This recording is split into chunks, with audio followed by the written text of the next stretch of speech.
Yeah, welcome to current affair discussion. Today we are going to discuss May 15th to 25 part 2 current affairs. And in part 1 I discussed up to 6 questions and from 7th question onwards. Moving to 7th question.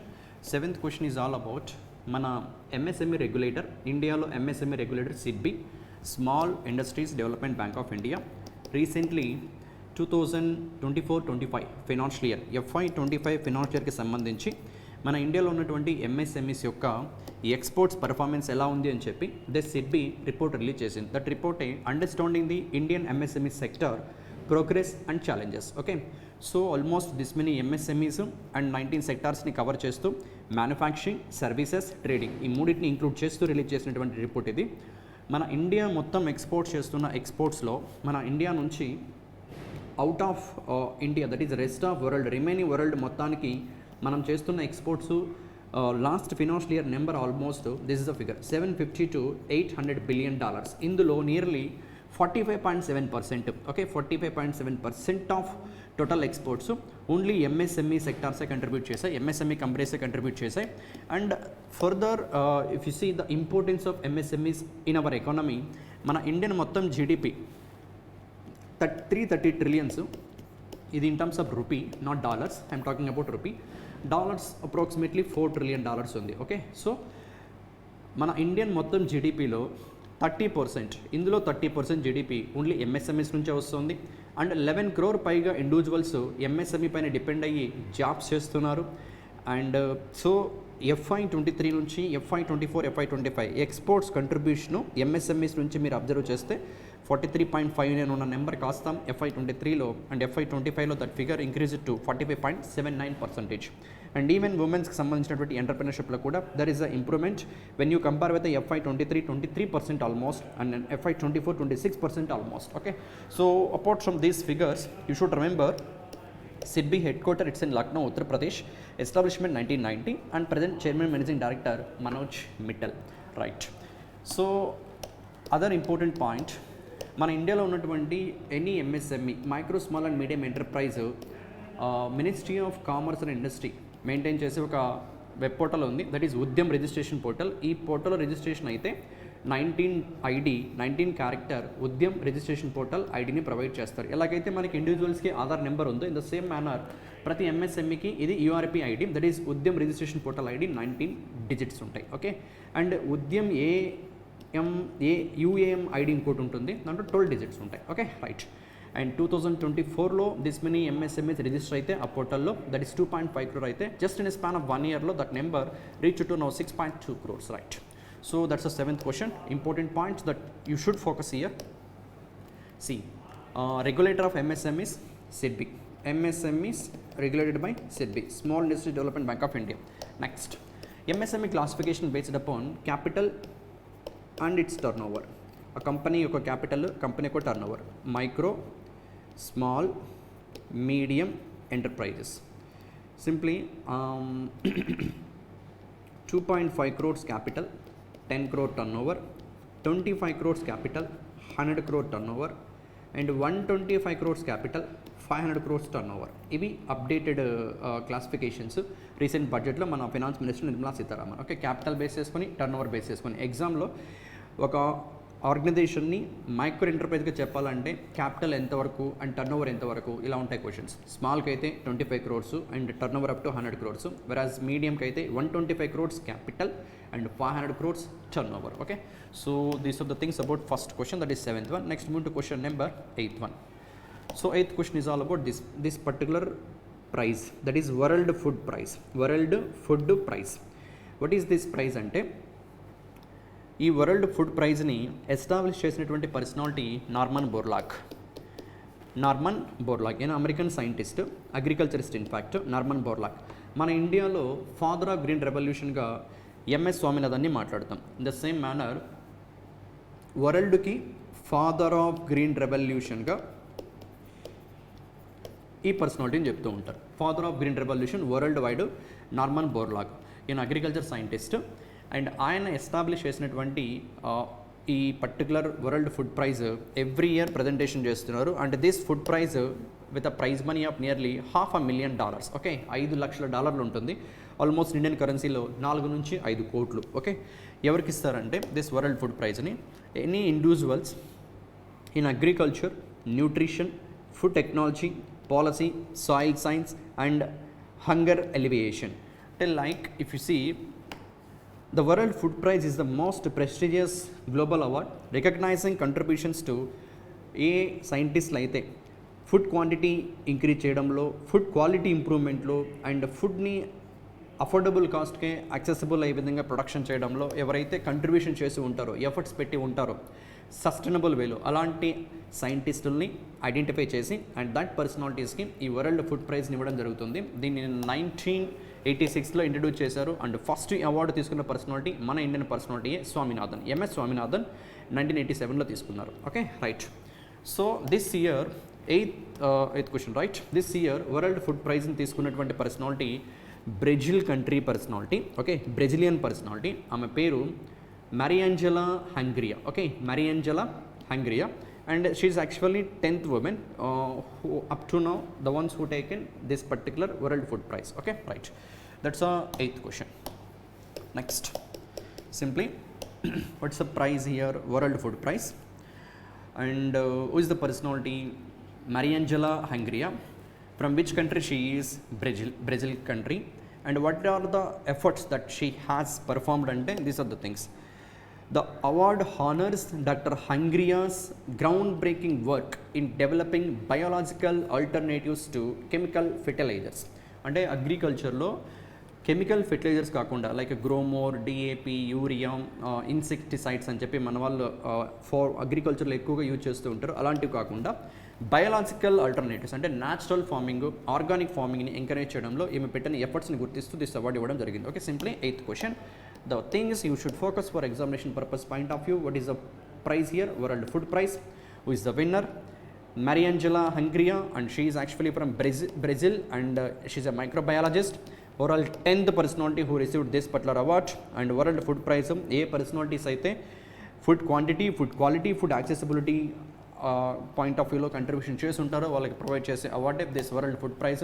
Norman Borlaug, father of green revolution, world wide introduce చేశారు 1986లో. And first this award అందుకున్న personality మన Indian personality M S Swaminathan. And this world food prize prize money $500,000, that is $5 lakh, right. That's our 8th question. Next, 9th question. Kantar branch report. Okay, this report ఏంటంటే వరల్డ్లో ఉన్నటువంటి top 100 most valuable brands. This numbers ఆ company యొక్క market capitalisations కాదు, ఆ company యొక్క brand value, ఆ company నేమ్కి ఉన్నటువంటి వాల్యూ. ఇది బ్రాండ్ వాల్యూ. వరల్డ్లో టాప్ 100 మోస్ట్ వాల్యుబుల్ బ్రాండ్స్లో మన ఇండియా నుంచి జస్ట్ 4 మాత్రమే ఉన్నాయి. That 4 can sing TCS, HDFC, Airtel, Infosys company. Okay, so TCS IT company, HDFC bank, Airtel telecommunication and Infosys again IT company. So simply top 100లో మన India నుంచి 4 ఉంటే ఆ 4లో 2 ఐటీ కంపెనీస్ ఉన్నాయి, ఒక్క బ్యాంక్ మాత్రమే ఉంది హెచ్డిఎఫ్సి, అండ్ ఇంకొకటి టెలికమ్యూనికేషన్ కంపెనీ ఉంది. Okay, so if you look at this rankings will get a clarity. ఇవి వరల్డ్లోని top 5 most valuable global brands. Apple, Google, Microsoft, Amazon, Nvidia. మొత్తం 5 కంపెనీస్, టాప్ 5 కంపెనీస్ అమెరికన్ కంపెనీసే and their valuation. ఇది company market capitalization కాదు, కంపెనీకి ఉన్న brand value. Okay, right. Next, most valuable Indian brands చూస్తే TCS, HDFC, Airtel, Infosys. ఇవి top 4 from India. I mean ఇండియాలో ఉన్నటువంటి 4, ఆ 4 ఇవి. And their overall global rank 45, 56, 66 and 73. 45 నుంచి స్టార్ట్ అయ్యి 73తో క్లోజ్ అవుతుంది. 45, 56, 66 అండ్ 73. సో వరల్డ్లోనే మోస్ట్ వాల్యుబుల్ బ్రాండ్స్ లిస్ట్లో మన ఇండియా నుంచి 4 కంపెనీస్ ఉన్నాయి. TCS, HDFC, Airtel, Infosys. And వరల్డ్లో టాప్ 5 ఏంటి అంటే all top 5 from America. Apple, Google, Microsoft, Amazon, Nvidia. Apple, Google, Microsoft, Amazon, Nvidia, right. And that's the thing about this 9th question, not much to discuss. Next, 10th question. See, earth పైన మనం ఒక లొకేషన్ని మనం trace చేయాలంటే యాక్చువల్గా GPS టెక్నాలజీని use చేస్తున్నాం. ఇది America వాళ్ళు డెవలప్ చేసినటువంటి టెక్నాలజీ. అది మన ఇండియా ఇస్రో అయితే ప్రజెంట్ నావిక్ని యూజ్ చేస్తుంది, నావిగేషన్ విత్ ఇండియన్ కాన్స్టలేషన్ అని చెప్పి నావిక్.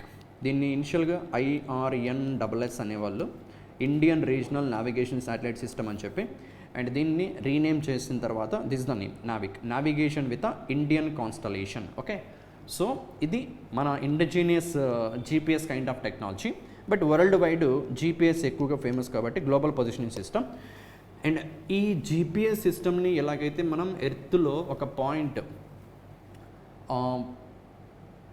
పాయింట్ని నావిగేషన్ చేయడానికి యూజ్ చేస్తున్నామో, సేమ్ మేనర్ మూన్ పైన, లూనార్ పైన ఇలాంటి నావిగేషన్ సిస్టమ్ని లూపిన్ అనే నేమ్తో, remember that particular name also, GPS లాంటి సిస్టమ్ని మూన్ పైన యూజ్ చేయడం కోసము లూపిన్ అనే నేమ్తో స్పెయిన్కి సంబంధించిన company, that is GMV group Mecanica del Vuelo. This is the actual abbreviation. No need to bother about that abbreviation, you need to remember, even no need to remember about that company also. Okay, this company, which country you should remember, that is GMV company, it is from Spain country. Earth పైన use చేసే GPS లాంటి navigation సిస్టమ్ని LUPIN అనే నేమ్తో lunar పైన use చేయడం కోసము develop చేశారు, in partnership with the European Space Agency, ESA, European Space Agency. And LUPIN ఇక్కడ అబ్రివేషన్ ఏంటంటే, if you see that abbreviation of LUPIN you will get a clarity, this one, enabling high performance point navigation and positioning, sorry not point, it's positioning navigation timing, positioning navigation timing in the lunar environment. ఏ ఎన్విరాన్మెంట్లో? Lunar ఎన్విరాన్మెంట్లో. అంటే ఫ్యూచర్లో moon పైకి, lunar పైకి వెళ్ళి చేసే explorations ఏవైతే ఉంటాయో ఆస్ట్రోనాట్స్ని అండ్ రోవర్స్ని ఏ పర్టికులర్ లొకేషన్లో ఉన్నాయి ఐడెంటిఫై చేయడానికి దిస్ లూపిన్ అనేది చాలా హెల్ప్ఫుల్గా ఉంటుంది. అండ్ దీన్ని Spanish company, Spain company GMV ESAతో కలిపి డెవలప్ చేయడం జరుగుతుంది. ఓకే, సో యూరోపియన్ స్పేస్ ఏజెన్సీతో కలిపి. What is LUPIN? Enabling high performance positioning navigation timing. Enabling what? High performance positioning navigation timing. ఎక్కడ? In the lunar environment. That's abbreviation of lupin. That's a 10th question in fact.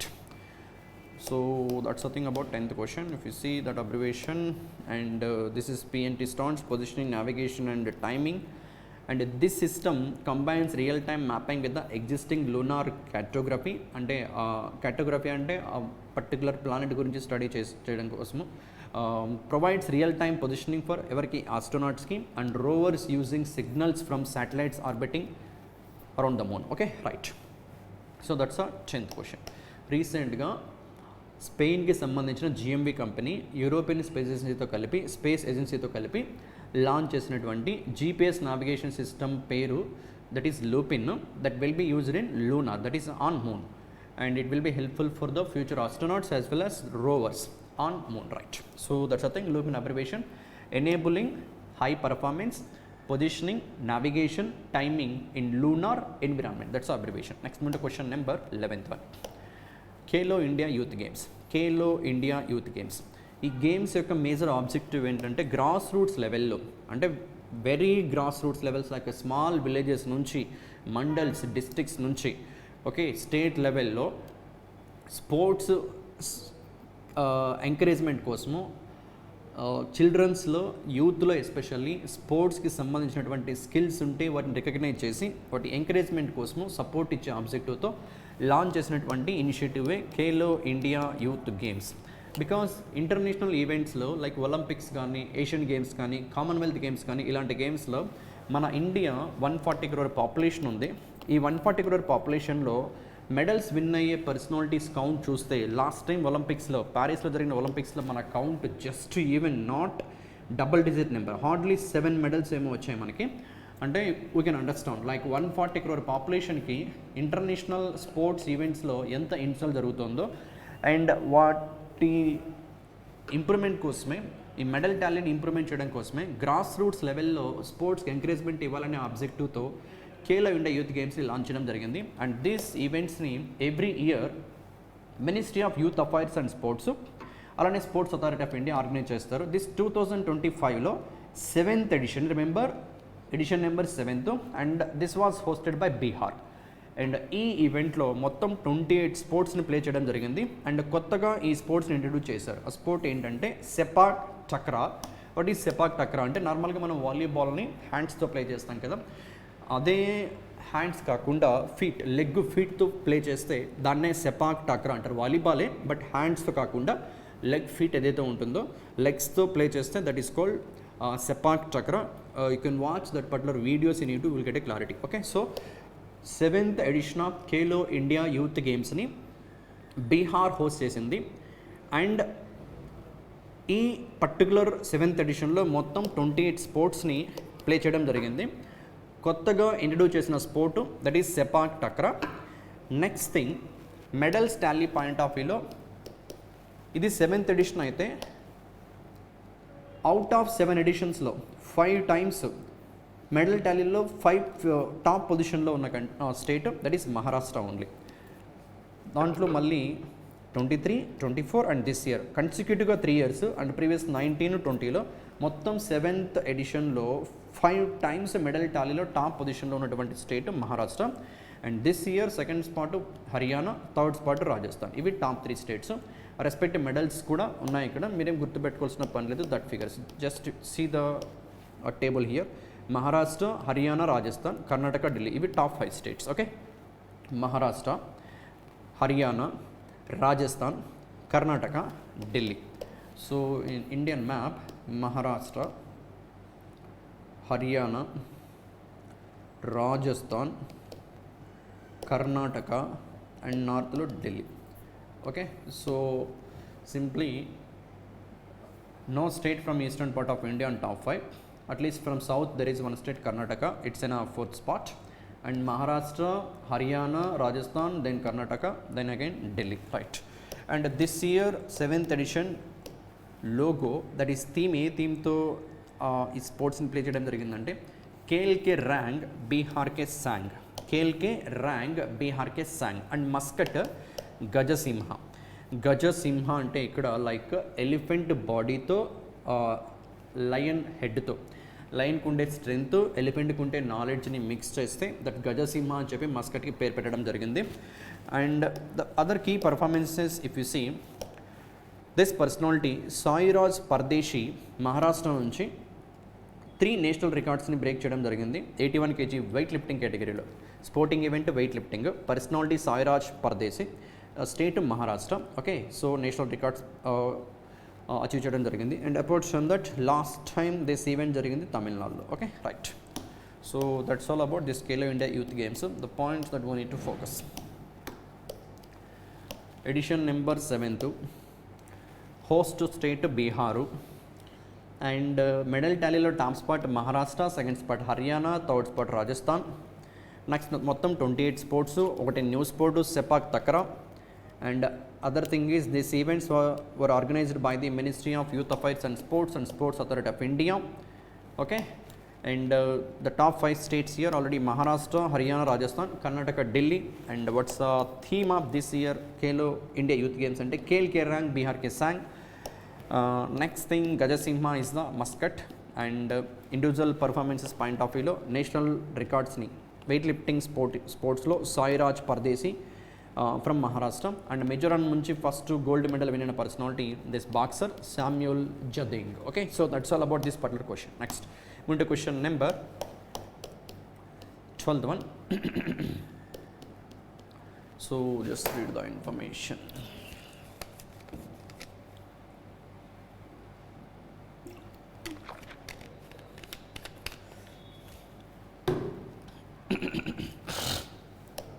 మన president Droupadi Murmu 58 Jnanpith అవార్డ్స్ని present చేయడం జరిగింది. 58th Jnanpith award to this personalities. ఇద్దరు win అయ్యారు 58 Jnanpith award. ఇది 2023 ఇయర్కి సంబంధించి. Okay, right. 2024 ఇయర్లో 59th Jnanpith award this personality. 59th Jnanpith award కూడా వచ్చింది, బట్ 58th డిస్ట్రిబ్యూషన్ జరిగింది ఇప్పుడు. So that's what this question. And 2025 ఇంకా అనౌన్స్ చేయాల్సి ఉంది. Okay, 2025 still pending. 2023 58th, 2024 59th award. Right. See, first of all, before going to discuss about this particular personalities, Jnanpith award గురించి మాట్లాడితే మన ఇండియాలోనే హైయెస్ట్ లిటరరీ హానర్ 1965 నుంచి భారతీయ జ్ఞానపీఠ ప్రజెంట్ చేస్తుంది. Okay, highest literary honour since 1965. And this అవార్డ్ని ఇంగ్లీష్తో పాటు other Indian languages ఏవైతే ఉన్నాయో ఆ లాంగ్వేజెస్లో ఎక్సెప్షనల్ లిటరేచర్ చూపించినటువంటి ఆథర్స్కి ప్రజెంట్ చేయడం జరుగుతుంది. And prize money of 11 lakh rupees. So ఇండియాలోనే లిటరేచర్ కేటగిరీలో highest literary honor Jnanpith Award presented by the Bharatiya Jnanpith and including English as well as other Indian languages also, and the prize money for this particular Jnanpith Award is 11 lakhs. And ikkada 58 Jnanpith Awards ni President Draupadi Murmu present cheyadam jarigindi two personalities ki. Okaremo Ramabhadracharya Sanskrit lo, so see Sanskrit scholar Jagadguru Ramabhadracharya for Sanskrit. Remember the language also, Jagadguru Ramabhadracharya, which language? Sanskrit. Next, Urdu poet, personality Guljar, also actually Sampuran Singh Kalra, popularly known as Guljar. Okay, actual name of that personality, Urdu poet and as well as lyricist Sampuran Singh Kalra, also called as Guljar.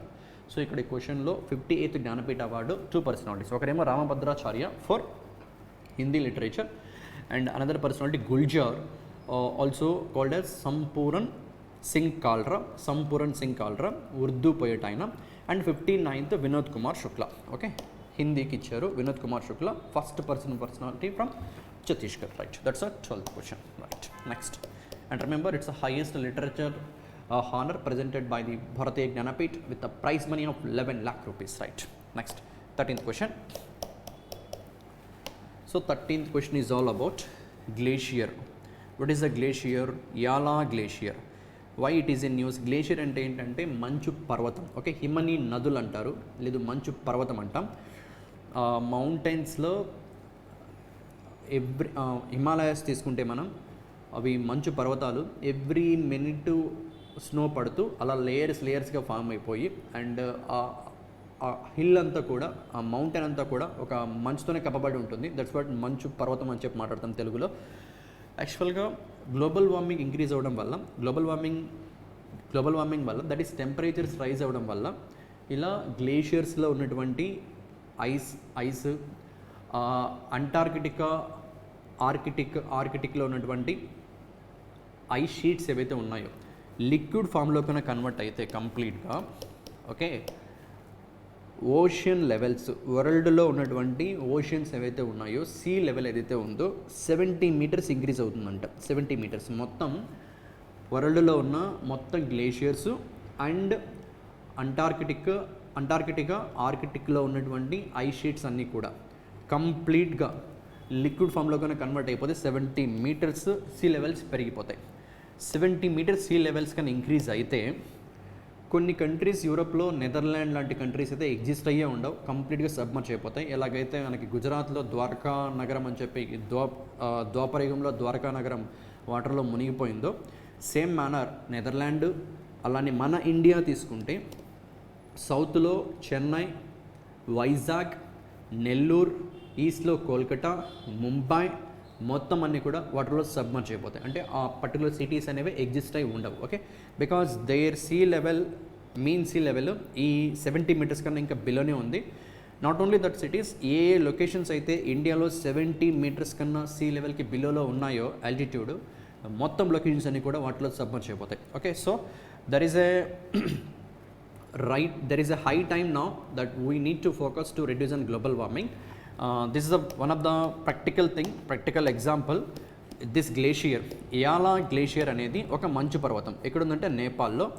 1970 నుంచి ఇప్పటికీ 66% of it's ice మొత్తం కంప్లీట్గా water ఫామ్లోకి convert అయిపోయింది, and left just with almost 30% of glacier only. అందుకే ఏ glacier అయినా 2/3 of ice కన్నా కంప్లీట్గా liquid ఫామ్లో కన్వర్ట్ అయిపోతే దాన్ని డెడ్గా అనౌన్స్ చేస్తారు.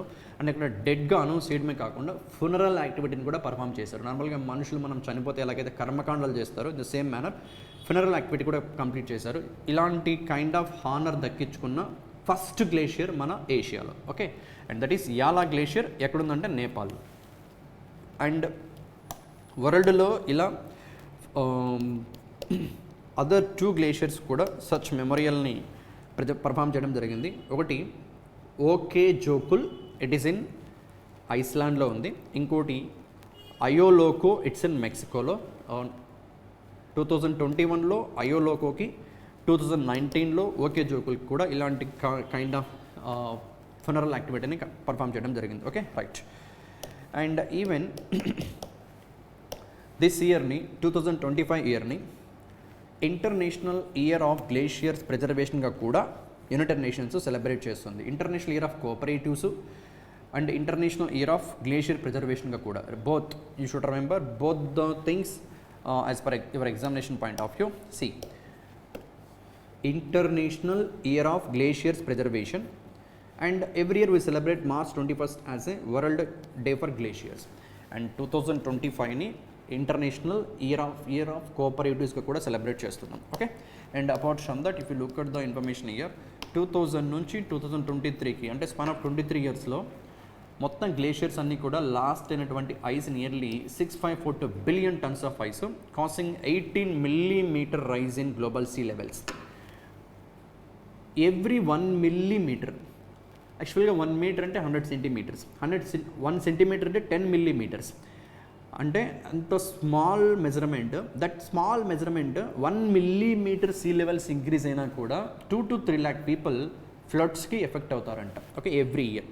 Then you can understand sea levels కన్నా కంప్లీట్గా 70 meters వరకు పెరిగితే ఇక్కడ 1 millimeterకే అంత డ్యామేజ్ కలుగుతున్నప్పుడు 70 meters సీ లెవెల్ ఇంక్రీజ్ అయితే సో మెనీ కంట్రీస్ సబ్మర్జ్ అవుతాయి, ఇంక్లూడింగ్ ఇండియాలో కూడా some of the coastal locations. Okay right. And actually this glacier Hindu Kush రీజన్లో ఉంటుంది. This Hindu Kush region almost 12 countries including India, China, Bhutan, just for understanding purpose just go through there. And ఇలాంటి memorial దక్కించుకున్నటువంటి గ్లేషియర్స్లో ఇది third one. Previously Okjokull, it's in Ok glacier, it's in Iceland. Ayoloko glacier, it is in Mexico, and Yala glacier, it's in Nepal now. Okay, right. That's all about this particular question. Recently, ఏ గ్లేషియర్ని డెడ్గా announce చేయడం జరిగింది Nepal personalities. That's what Nepal. Okay, Nepal country authorities. And glacier name Yala glacier. ఏషియాలో ఇలాంటి honour దక్కించుకున్నటువంటి ఇలాంటి థింగ్ని పర్ఫామ్ చేసినటువంటి ఫస్ట్ గ్లేషియర్ ఇదే, దట్ ఈస్ యాలా గ్లేషియర్. వరల్డ్లో third one. And remaining 2 okay jokul in Iceland and Ayoloko in Mexico. That's a 13th question. Next question number 14th one. Mizoram state declared India lone first fully literate state under Ullas initiative. Ullas initiative lo India lone first state which is declared as the fully literate state. First of all, what is Ullas initiative? Then we'll come across fully literacy ante ento. Okay, Ullas initiative గురించి మాట్లాడితే FY 22 నుంచి FY 27 వరకు. Okay, 22, 23, 24, 25, 22, 23, 24, 25, 26, 27. In fact, 6 years అంటే still it is running this scheme, Ullas scheme. Ullas abbreviation means here understanding lifelong learning for all in society. Understanding lifelong learning for all in society. This is the scheme.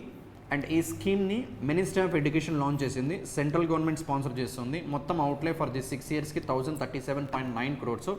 And central government contribution 700 crores, state government contribution 337.9 crores. అసలు ఈ scheme ఏంటంటే promote inclusive adult education. చైల్డ్హుడ్లో చిన్నప్పుడు ఎవరైతే చదువుకోకుండా స్కూల్స్కి వెళ్ళకుండా మిగిలిపోయి ఉంటారో అలాంటి పర్సన్స్లో మినిమం ఫంక్షనల్ లిటరసీని, డిజిటల్ స్కిల్స్ని లైక్ మొబైల్ ఫోన్స్ని ఎలా యూజ్ చేయాలో మేబీ లైక్ కైండ్ ఆఫ్ ఇనిషియేటివ్స్ని అండ్ వొకేషనల్ లెర్నింగ్ని ఈ పర్టికులర్ థింగ్స్ని ఇంప్రూవ్మెంట్ చేయడం కోసము 15+ ఏజ్ ఎవరికైతే ఉంటుందో, ఆల్మోస్ట్ కెన్ కన్సిడర్ అడల్ట్స్ ఎవరైతే ఉంటారో, చిన్నప్పుడు చదువుకోకుండా ఉన్నటువంటి అడల్ట్స్ ఎవరైతే ఉంటారో వాళ్ళలో ఎవరికైనా ఇంట్రెస్ట్ ఉంటే అండ్ వాళ్ళకి ఫంక్షనల్ లిటరసీ అంటే లైక్ ఆ మినిమం థింగ్స్ని చదివేలా, డిజిటల్ స్కిల్స్ ఇంప్రూవ్ చేసేలా అండ్ వొకేషనల్ ట్రైనింగ్ ప్రొవైడ్ చేయడం కోసము మినిస్ట్రీ ఆఫ్ ఎడ్యుకేషన్ లాంచ్ చేసినటువంటి ఇనిషియేటివే ULLAS scheme, ULLAS initiative. What is ULLAS? Understanding life long learning for all in society. Understanding life long learning for all in society. And this scheme minister of education 1039 crores, 700 crores central government, remaining 330 crores 337 crores, sorry, 1037.9 crores overall, 700 central government and 337.9 crores state governments, and FY22 నుంచి FY27 6 financial years this particular scheme. And ఇప్పుడు current affair దగ్గరికి వస్తే, government of India ఒక స్టేట్ని fully literate స్టేట్గా ఎప్పుడు announce చేస్తుందంటే ఆ స్టేట్లో literacy rate 95% exceed అయితే 95%. అండ్ ఇప్పుడు మిజోరాం లిటరసీ రేటు 98.2% ఎక్సీడ్ అయింది. That's what India's first fully literate state under this scheme called Ullas initiative. And even after this state announcement of that particular information, Goa కూడా announce చేసింది they are the fully literate state అని చెప్పి. So those are the points that you need to focus. Simply, that's a 14th question. The state which is in news here, Mizoram, and they declared they are India's first fully literate state under Ullas initiative, understanding lifelong learning for all in society. Understanding lifelong learning for all in society. That's the abbreviation of Ullas. It is introduced by Minister of Education, and yes, FY22 నుంచి FY27 వరకు with 1037.9 crores, into 700 crores by the central government, remaining 337 crores by the state governments. And adults ఎవరైతే ఉంటారో that అడల్ట్స్లో 15+ age ఉన్నటువంటి personalities ఎవరికైనా interest ఉంటే వాళ్ళకి functional లిటరసీని, డిజిటల్ స్కిల్స్ని, వొకేషనల్ ట్రైనింగ్ని ప్రొవైడ్ చేయడం కోసం లాంచ్ చేసిన స్కీమే ULLAS initiative. Okay, understanding life long learning for all in society. That's a 14th question. Next question number 15th one. Yeah, మన ఇండియా 15th క్వశ్చన్ ఏంటంటే, మనం క్రూడ్ ఆయిల్ని ఎక్కువగా ఇంపోర్ట్ చేసుకుంటున్నాం. మన ఎవ్రీడే బిల్, ప్రతిరోజు మనం ఇంపోర్ట్ చేసుకుంటున్న క్రూడ్ ఆయిల్ ఎంత అంటే 4.5 మిలియన్ బ్యారెల్స్ పర్ డే. ఒక బ్యారెల్ అంటే ఆల్మోస్ట్ 149 లీటర్స్ ఉంటుంది. 149 litres crude oil. Crude oil means like not only petrol, diesel. Crude oil అంటే ఒక అది ముడి పదార్థం అని చెప్తాం. దాన్ని రీఫైనింగ్ చేసిన తర్వాతే పెట్రోల్ సపరేట్గా, డీజిల్ సపరేట్గా, కిరోసిన్ సపరేట్గా, ఇలా డిఫరెంట్ అన్నీ కూడా ఫాజిల్ ఫ్యూయల్స్ అవుట్పుట్ అన్నీ కూడా సపరేట్గా వస్తాయి. 4.5 మిలియన్ బ్యారెల్స్ పర్ డే మనం ఇంపోర్ట్ చేసుకుంటున్నాం ఎవ్రీ సింగిల్ డే. అండ్ వీటి కోసం మన Indian oil refinery companies pay చేస్తున్నటువంటి డబ్బు 2,000 కోట్లు. ప్రతిరోజు ఇంపోర్ట్స్ కోసం మన వాళ్ళు 2,000 కోట్లు every day, 30 days and 365 days. ఇది మన క్రూడ్ ఆయిల్ యొక్క బిల్లు. ఈ బిల్లో మన ఇండియా హైయెస్ట్ క్రూడ్ ఆయిల్ని ఏ కంట్రీ నుంచి ఇంపోర్ట్ చేసుకుంటుందంటే, రీసెంట్ టైమ్స్లో ఈ వాట్ వి కాల్ రష్యా మనకి చాలా చీప్గా క్రూడ్ ఆయిల్ని సేల్ చేస్తుంది compared to remaining all countries. అందుకని ప్రజెంట్ మెజారిటీ పోర్షన్ ఏ కంట్రీ ఉంది అంటే, మన క్రూడ్ ఆయిల్ రిక్వైర్మెంట్లో out of 100 barrels per day import చేసుకుంటున్నాం అనుకుంటే 37.8 బ్యారెల్స్ పర్ డే రష్యా నుంచి ఇంపోర్ట్ చేసుకుంటున్నాం. And 19 barrels per day for every 100 బ్యారెల్స్కి ఇరాక్ నుంచి సెకండ్ ప్లేస్లో, సౌదీ అరేబియా థర్డ్ స్పాట్లో ఉంది. అండ్ 4th స్పాట్ యూఏఈ ఉండేది, ఇప్పుడు యూఏఈని సర్పాస్ చేస్తూ అమెరికా వచ్చింది. ఓకే, సో సింప్లీ క్రూడ్ ఆయిల్ని మనం ఎక్కువగా ఇంపోర్ట్ చేసుకుంటున్న countries Russia, Iraq, Saudi Arabia, America, UAE. Okay, so these are the 5 countries that were importing crude oils. Okay, right. And even recent టైమ్స్లో మన మోడీ అమెరికాను విజిట్ చేసినప్పుడు మన ఇండియన్ గవర్నమెంట్, అమెరికన్ గవర్నమెంట్ చేసుకున్న అగ్రిమెంట్ కూడా ఎనర్జీ ఇంపోర్ట్స్ అంటే ఇలాంటి crude oil imports సంబంధించి ప్రజెంట్ అయితే ఆల్మోస్ట్ $15 బిలియన్ జరుగుతున్నాయి పర్ ఇయర్కి. దీన్ని 2030 కల్లా $25 బిలియన్ ఇంక్రీజ్ చేయాలని చెప్పి target. Okay, right, that's of 15th question. So మన ఇండియాకి క్రూడ్ ఆయిల్ని ఎక్కువగా ఎక్స్పోర్ట్ చేస్తున్న కంట్రీస్ అంటే, మనం ఎక్కువగా ఎక్స్పోర్ట్స్ అని చెప్పడం కంటే మనం ఎవరి దగ్గర నుంచి ఇంపోర్ట్ చేసుకుంటున్నామని మాట్లాడితే దాంట్లో top 5 countries Russia, Iraq, Saudi Arabia, America, UAE. And the respective percentages also. See, America last year 2024 ఏప్రిల్లో 0.17 million barrels per day export చేసేది మనకి. ఇప్పుడు ఆ నెంబర్ 0.33 మిలియన్ బ్యారెల్స్ పర్ డేకి అయింది. అంటే ఆల్మోస్ట్ డబల్ అయింది అమెరికా నుంచి మనం ఇంపోర్ట్ చేసుకుంటున్నటువంటి క్రూడ్ ఆయిల్. ఓకే, సో అంటే అమెరికా ఎక్స్పోర్ట్స్లో, వాళ్ళ కంట్రీ ఎక్స్పోర్ట్స్లో 8% మనకే ఎక్స్పోర్ట్ చేస్తున్నారు. బట్ మన ఇంపోర్ట్స్లో అమెరికా నుంచి మనం ఇంపోర్ట్ చేసుకుంటుంది 7.3%. అంటే ఎవ్రీ 100 బ్యారెల్స్లో 7.3 బ్యారెల్స్ మనం అమెరికా నుంచి ఇంపోర్ట్ చేసుకుంటున్నాం. అండ్ 6.4 బ్యారెల్స్ ఇప్పుడు 5th స్పాట్కి పడిపోయింది United Arab Emirates. Okay, so simply top 5 nations which from where we are importing crude oil. Russia, Iraq, Saudi Arabia, America, UAE. So ఎగ్జామ్లో ఇలా టాప్ 5లో థర్డ్ ఏంటి, ఇప్పుడు రీసెంట్గా ఫోర్త్ స్పాట్కి ఏ కంట్రీ వచ్చింది, లైక్ దట్ అలా ఉంటాయి క్వశ్చన్స్. ప్రీవియస్లీ యూఏఈ ఫోర్త్ స్పాట్లో ఉండేది, ఇప్పుడు యూఎస్ఏ వచ్చింది ఫోర్త్ స్పాట్కి, అది కూడా ఇంపార్టెంట్.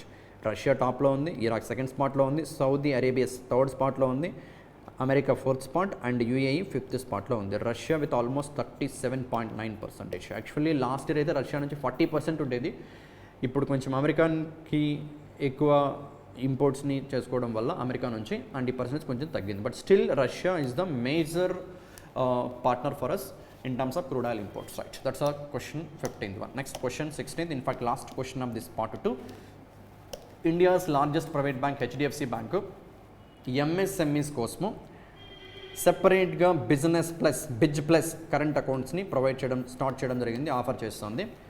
స్టార్టింగ్ స్టేజ్లో సెటప్ స్టేజ్లో ఉన్న ఎంఎస్ఎంఈస్కి బిజినెస్ లైట్ ప్లస్ అనే నేమ్తో, గ్రోత్ స్టేజ్లో ఉన్న ఎంఎస్ఎంఈస్కి బిజినెస్ ప్రో ప్లస్ అనే నేమ్తో, ఎక్స్పాన్షన్ స్టేజ్లో ఉన్న ఎంఎస్ఎంఈస్కి బిజినెస్ అల్ట్రా ప్లస్ అని, అండ్ డైవర్సిఫికేషన్ అంటే ఇప్పుడు మనం ఒక కంపెనీ నడుపుతున్నాం, like it maybe let us assume like it's a transport company, and ఇప్పుడు దీంట్లోనే ఇంకోటి లాజిస్టిక్స్ని యాడ్ చేసామనుకోండి, ఇది ఒక డిఫరెంట్ కంపెనీ, ఇది ఒక డిఫరెంట్ సెక్టార్ అయిపోద్ది. అండ్ ఇంకా ఫర్దర్గా ఇప్పుడు సపోజ్ టాటా తీసుకుందాం అనుకోండి, టాటా కంపెనీ ఎగ్జాంపుల్ కోసం చెప్తాను, Tata is not a small one, it's a very big organisation, it's a diversified organisation. టాటాలో టాటా సాల్ట్ ఉంది, టాటా మోటార్స్ ఉంది, టాటా స్కై ఉంది, ఓకే, టాటా స్టీల్ ఉంది, టీసీఎస్ టాటా కన్సల్టెంట్ సర్వీసెస్ ఉంది. ఇది సాఫ్ట్వేర్ కంపెనీ, ఇది FMCC, and this is like a manufacturing. ఇలా different సెక్టార్స్లో కన్నా బిజినెస్ని ఎక్స్పాన్షన్ చేస్తే దాన్ని డైవర్సిఫికేషన్ అంటాం. ఓకే, సో అలా ఫైనల్ స్టేజ్ అది, వెరీ బిగ్ స్టేజ్ అది, అలాంటి కంపెనీస్కి ఎలైట్ ప్లస్. సో సింప్లీ రీసెంట్గా బిజినెస్ ప్లస్ కరెంట్ అకౌంట్స్ని ఎంఎస్ఎంఈస్కి